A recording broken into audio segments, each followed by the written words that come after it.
مطلب جتنے بھی ایسے کام کہ جن میں الرٹ رہنا ضروری ہے. کوئی اینکر کر رہا ہے. جی بالکل. تو ایسی صورت میں اگر اینٹی ہسٹامین لیا جائے گا, اینٹی الرجک لیا جائے گا, تو وہ آپ کو ڈراؤزی کر دے گا, آپ میں ڈلنس پیدا ہو جائے گی. صحیح. اور اس کے علاوہ اس کی جو ہے نا وہ پھر ضرورت بڑھتی جاتی ہے. آپ ڈپینڈ اسی پہ کرنا شروع ہو جاتے ہیں. ضرورت اس کی بڑھتی جاتی ہے کہ آپ نے ایک ٹیبلٹ لی, پھر کچھ عرصے کے بعد اس نے ایک ٹیبلٹ نے کام کرنا چھوڑ دیا, پھر آپ نے 2 ٹیبلٹ لینا شروع کر دی. صحیح. پھر اس دونوں میں کیا فرق ہے اس میڈیسن میں اور ہومیوپیتھی جو ہمیں میڈیسن تجویز کرے گی, اس میں ان کے اثرات میں اور ان کے جو سائیڈ افیکٹس ہیں ان میں کوئی فرق آئے گا؟ ہومیوپیتھی میں جو اثرات اتنے ہی تیز ہوں گے جتنے ایلوپیتھک کے ہیں؟ شاید فوری طور پہ اتنا پرومپٹ افیکٹ تو نہ مل سکے کہ جتنا اینٹی ہسٹامین دیتے ہیں. صحیح. کہ جی ادھر سے آپ نے میڈیسن لی ہومیوپیتھک اور اس نے ساری سنیزنگ ختم کر دی فوری طور پہ. صحیح. لیکن جو اس کے لانگ ٹرم ایفیکٹس ہیں اور جو لانگ ٹرم بینیفٹس ہیں ہومیوپیتھک میڈیسن کے, وہ کہیں زیادہ ہیں کہ جو ایلوپیتھک میڈیسن لیتے ہوئے انسان کو وقتی طور پہ مل رہے ہوتے ہیں. تو کوئی اگر زیادہ سیاح بنے, میری طرح کے لوگ ہوتے ہیں نا جو کہیں چلیں ایلوپیتھک بھی لیتے رہتے ہیں اور ہومیوپیتھک بھی ساتھ, تو از دس ریکمینڈیبل کنکومیٹنٹلی آپ لے تو سکتے ہیں اور بہت سارے لوگ اس طرح سے کرتے بھی ہیں. لیکن اس کا پھر آپ نے اگر فائدہ اٹھانا ہے ہومیوپیتھی سے تو آپ مکمل طور پہ اس کا فائدہ اٹھائیں. آپ بالکل ریگولر ہو کے میڈیسن لیں تو پھر آپ کو اس سے جان چھوٹ جائے گی, ایلوپیتھک میڈیسن سے جان چھوٹ جائے گی. اور اگر آپ ساتھ ساتھ چلاتے رہے تو پھر وہ یہ کہ ایلوپیتھک میڈیسن بھی لمبے عرصے تک چلاتے رہیں, ہومیوپیتھک میڈیسن بھی لمبے عرصے تک چلاتے رہیں. بالکل سچ. ہم نے ٹپیکل الرجیز ہیں ان پہ بات کرنی ہے, تو میرا خیال ہے ہم ایک کالر کو ساتھ لیتے ہیں اور ان کا جو کیس ہے اسے ڈسکس کرتے ہیں, پھر ہم آگے بڑھتے جائیں گے مختلف الرجیز کے بارے میں بات کرتے ہیں.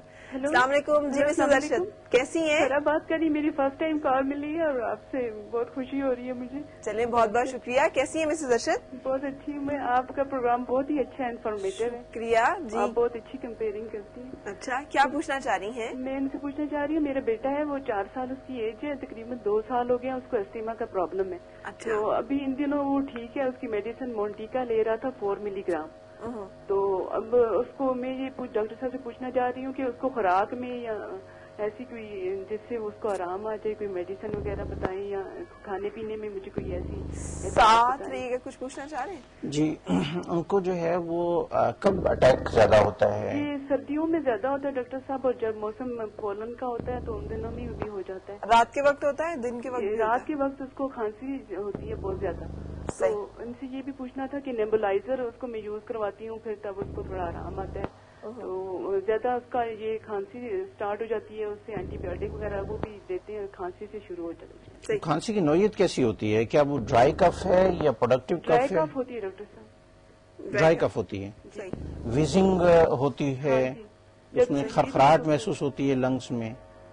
جی, یہ اس کو سانس تیزی سے چلنے لگتا ہے. اور کیا ان کو ساتھ جو ہے وہ ٹونسلز کا بھی کوئی پرابلم ہے یا؟ ٹونسلز کا پرابلم نہیں ہے, وہ جب اس کا گلا وغیرہ خراب ہو تو تب ہوتی ہے. رائٹ. ساتھ رہے گا, ہم آپ کو گائیڈ کر رہے ہیں. اچھا جی. مجھے نا آپ کی طرح وہ اب چیک کرنے کی عادت ہوگی آپ سے ملاقات کے بعد. اب میں ایک بیماری اگر سر میں درد ہو رہا ہے نا اور ساتھ یہاں پہ دانا نکلا ہے تو میں وہ بھی نوٹ کرتی ہوں کہ یہ یہاں پہ دانا نکلا تھا اور ساتھ سر میں درد ہوئی تھی. آپ کے پچھلے پروگرام کے بعد مجھے بہت سارے لوگوں نے یہ کمنٹس دیے کہ فرا جو ہیں وہ ہومیوپیتھک ڈاکٹر تو نہیں ہے. میں نے کہا یہ تو مجھے علم نہیں ہے, لیکن بہرحال نالج ان کا جو ہے وہ ہومیوپیتھک ڈاکٹر سے بھی شاید بہتر ہو, زیادہ ہو, جو وہ جس طرح سے ڈسکس کرتی ہیں.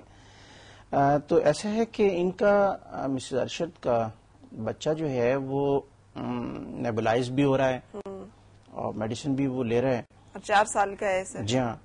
تو دیکھیں ایسی جب عمر ہے اس میں اگر کوئی ایسی برونکو ڈائلیٹر لینی پڑتی ہیں میڈیسن اور لمبے عرصے تک, کیونکہ یا تو یہ ہے کہ آپ پولن فری ایٹماسفیئر میں چلے جائیں. صحیح. سب سے بہتر یہ ہے کہ آپ جو ہے پولن فری ایٹماسفیئر میں چلے جائیں فوری طور پہ, تو جو ہے نا وہ فائدہ. چل کہیں دور یہ جہان چھوڑ دیں. تو لیکن وہ پاسبل نہیں ہو سکتا ہے. ہاں ظاہر ہے. کون اپنا جو ہے سب کچھ چھوڑ کے اور دوسری جگہ پہ جا سکتا ہے ایک دم سے؟ پھر اس کا بہترین طریقہ یہ ہے کہ ہومیوپیتھک میڈیسن جو ہیں وہ شروع کروائی جائیں. ان جو یہ بتا رہی ہیں ان کے اوپر ایک میڈیسن ہے جس کا نام ہے آرسینیکم ایلبم 30 میں ہم یوز کرواتے ہیں.